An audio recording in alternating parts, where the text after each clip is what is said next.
कोकणचे प्रति पंढरपूर म्हणून ओळखलं जाणारं सिंधुदुर्ग जिल्ह्यातल्या मालवणमधील मसुरे गावातील आंगणेवाडीमधील आई भराडी देवीच्या यात्रेला दुसऱ्या दिवशीही भाविकांनी अलोट गर्दी केली आहे। 2 दिवस चालणाऱ्या आई भराडी देवीच्या यात्रेला 5 ते 7 लाख भाविक दर्शनासाठी येतात, तर 2 दिवस राजकीय नेते मंडळी आई भराडी देवीच्या दर्शनाला येतात। आज विरोधी पक्षनेते अंबादास दानवे दर्शनासाठी आंगणेवाडीत येणार आहेत, याचाच आढावा घेतला आमचे प्रतिनिधी सदाशिव लाड यांनी।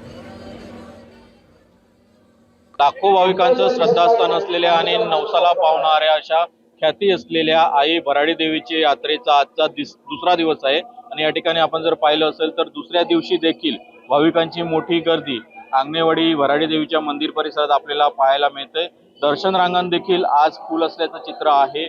एकंदरीत पाहता या ठिकाणी लाखो भाविक दरवर्षी 2 दिवस चालणाऱ्या आई भराडी देवीच्या यात्रेला भेट देऊन दर्शन घेत असतात, आपले नवस बोलतात, नवस फेडतात आणि मोठ्या संख्येने भाविक आई भराडी देवीचं दर्शनासाठी येत असतात। त्यासोबतच या ठिकाणी प्रामुख्याने राजकीय नेते मंडळींचा देखील भरणा असतो। काल राजकीय नेते मंडळी येऊन गेलेली आहेत। आज देखील राज्याचे विरोधी पक्ष नेते अंबादास दानवे काही वेळातच या ठिकाणी येणार आहेत आणि आता देखील मंदिर परिसरात पाहिलं असेल तर मोठ्या संख्येने भाविक जे आहेत ते दर्शनासाठी आलेले आहेत।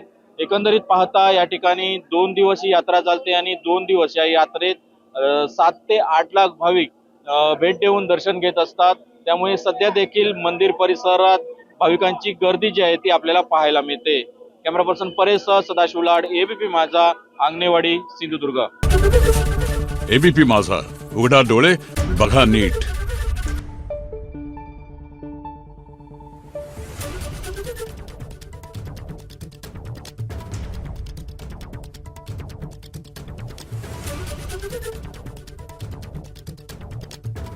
Thank you.